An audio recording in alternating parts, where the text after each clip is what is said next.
ಮಕ್ಕಳಲ್ಲೂ ಕೂಡ ಇತ್ತೀಚಿನ ದಿನಗಳಲ್ಲಿ ಮಂಡಿ ನೋವು ಅನ್ನೋದು ಕಾಣಿಸ್ಕೊಳ್ತಾ ಇದೆ. ಆಮೇಲೆ ಜಾಸ್ತಿ ಮೊಬೈಲ್ ಬಳಸೋದಿರ್ಬೋದು ಅಥವಾ ಕುತ್ತಿಗೆ ನೋವು ಇರಬಹುದು. ಈ ಥರದ ಸಮಸ್ಯೆಗಳನ್ನು ಎದುರಿಸ್ತಾ ಇದ್ದಾರೆ ಯುವಕರು. ಮಂಡಿ ನೋವು ವೃದ್ಧರಲ್ಲಿ ಮಾತ್ರ ಕೇಳ್ತಾ ಇದ್ವಿ, ಅಯ್ಯೋ ವಯಸ್ಸಾಗೋಯ್ತು ಮಂಡಿ ಸವೆತ ಉಂಟಾಯಿತು ಅಂತ. ಯುವಕರು ಇತ್ತೀಚೆಗೆ ಆ ವಿಚಾರಗಳನ್ನು ಹೇಳ್ತಾ ಇದ್ದಾರೆ. ಸೊ ಯಾಕೆ ಇದು ಕಾಣಿಸ್ಕೊಳ್ಳುತ್ತೆ ಸರ್? ಆ್ಯಕ್ಚುಲಿ ಮಂಡಿ ನೋವು ಯುವಕರಲ್ಲಿ ಯಾಕೆ ಜಾಸ್ತಿ ಆಗ್ತಿದೆ ಅಂದರೆ, ಒಂದು ಸ್ಟೇಷನರಿ ಜಾಬ್ ಅಂತೆ, ಅಂದರೆ ಒಂದೇ ಕಡೆ ಕೂತ್ಕೊಂಡು ಕೆಲಸ ಮಾಡೋದು. ಸೊ ಏನು ಮಾಡ್ತಾರೆ, ಅವರು ಒಂದೇ ಕಡೆ ಕೂತ್ಕೊಳ್ತಾರೆ. ಆಮೇಲೆ ತುಂಬ ಐಡಲ್, ಹೊರಗಡೆ ಹೋಗೋದೇ ಇಲ್ಲ. ಸೊ ಆ್ಯಕ್ಟಿವಿಟಿ ತುಂಬ ಇಂಪಾರ್ಟೆಂಟ್. ಅಂದರೆ ದಿನನಿತ್ಯ ಓಡಾಡೋದು ತುಂಬ ಪ್ರಾಮುಖ್ಯ ತೊಗೊಳ್ಬೇಕಾಗತ್ತದೆ.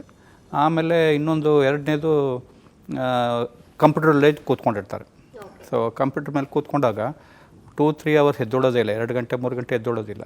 ಅದು ಒಂದು ಕಾರಣ ಆಗುತ್ತೆ. ಯಾಕಂದರೆ ಯಾವುದೇ ಒಂದು ಜಾಗದಲ್ಲಿ ಕೂತ್ಕೊಂಡ್ರೆ 30-45 ನಿಮಿಷ ಮಾತ್ರ ಕೂತ್ಕೊಂಡ್ರೆ ಒಳ್ಳೆಯದು. ಅದಾದ ನಂತರ ಒಂದು 10 ನಿಮಿಷ ಓಡಾಡಿ ಸ್ವಲ್ಪ ಎಕ್ಸಸೈಸ್ ಮಾಡಿಕೊಂಡ್ರೆ ಎಲ್ಲ ಕಡಿಮೆ ಆಗುತ್ತೆ. ಎರಡನೇದು, ಈಗ ತುಂಬ ಸ್ಪೋರ್ಟ್ಸ್ ಆ್ಯಕ್ಟಿವಿಟಿ ಜಾಸ್ತಿ ಮಾಡ್ತಾರೆ. ಈಗಿನ ಕಾಲದ ಮಕ್ಕಳು ತುಂಬ ಸ್ಪೋರ್ಟ್ಸ್ ಆ್ಯಕ್ಟಿವಿಟಿದಲ್ಲೂ ತುಂಬ ಜಾಸ್ತಿ ಇದ್ದಾರೆ. ಅವ್ರೇನೆಂದರೆ, ಅವರು ವೆನ್ ದೇ ಸ್ಟಾರ್ಟ್ ಸ್ಪೋರ್ಟ್ಸ್ ಅಲ್ಲ, ಫ್ಲೆಕ್ಸಿಬಿಲಿಟಿ ಜಾಸ್ತಿ ಬರಬೇಕು. ಅದಕ್ಕೋಸ್ಕರ ಏನು ಮಾಡಬೇಕಂತಂದರೆ ಸ್ಟ್ರೆಚಿಂಗ್ ಎಕ್ಸಸೈಸ್ ಅಂತ ಹೇಳ್ತೇವೆ. ಸೊ ಆ ಸ್ಟ್ರೆಚಿಂಗ್ ಎಕ್ಸಸೈಸ್ ಮಾಡಿಲ್ಲ ಅಂದರೆ ಅವರಿಗೆ ಮಂಡಿಗೆ ಅಥವಾ ಮಾಂಸದ ಮೇಲೆ ಪರಿಣಾಮ ಜಾಸ್ತಿ ಬೀರಿ ಅದು ಟೇರ್ ಆಗ್ಬೋದು, ಮಂಡಿ ಮೇಲೆ ಒತ್ತಡ ಜಾಸ್ತಿ ಆಗ್ಬೋದು. ಅದು ಎರಡನೇ ಕಾರಣ. ಮೂರನೇ ಕಾರಣ ಫುಡ್ ಹ್ಯಾಬಿಟ್ಸ್. ಸೊ ಈಗಿನ ಕಾಲದಲ್ಲಿ ಮಕ್ಕಳು ಎಲ್ಲ western type of food habits ಕಲ್ತಾರೆ, ಲೈಕ್ ಪಿಜ್ಜಾ, ಬರ್ಗರು. ಅದರಿಂದ ಏನಾಗುತ್ತೆ, ದೇಹ ತೂಕ ಜಾಸ್ತಿ ಆಗೋದ್ರಿಂದ, ದೇಹ ತೂಕ ಒಂದೇ ಇಂಪಾರ್ಟೆಂಟ್, ಅದರಿಂದನೇ ಜಾಸ್ತಿ ಮಂಡಿ ಮೇಲೆ ಅಥವಾ ಇತರ ಭಾಗದಲ್ಲಿ ಒತ್ತಡ ಜಾಸ್ತಿ ಆಗುತ್ತೆ.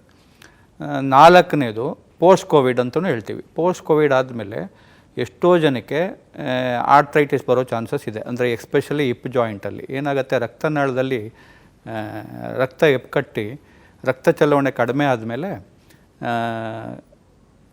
ಬ್ಲಡ್ ಸಪ್ಲೈ ಕಡಿಮೆ ಆಗುತ್ತೆ ಅಲ್ಲಿ ಹಿಪ್ಪಲ್ಲಿ. ಆಗೇನಾಗುತ್ತೆ ಅಂದರೆ ಆರ್ಥ್ರೈಟಿಸ್ ಡೆವಲಪ್ ಆಗೋ ಚಾನ್ಸಸ್ ಲಕ್ಷಣ ಜಾಸ್ತಿ ಇರುತ್ತೆ. ಇನ್ನೊಂದು ಲಾಸ್ಟ್ ಇನ್ನೂ 2-3 ಇದೆ, ವೈರಲ್ ಆರ್ಥ್ರೈಟಿಸ್ ಅಂತ ಹೇಳ್ತೀವಿ. ಮಕ್ಕಳಲ್ಲೂ ತುಂಬ ವೈರಲ್ ಆರ್ಥ್ರೈಟಿಸ್ ಜಾಸ್ತಿ ಆಗಿದೆ. ಅದರಿಂದನೂ ಎಲ್ಲ ಕೀಲುಗಳು ಒತ್ತಡ ಬರ್ಬೋದು.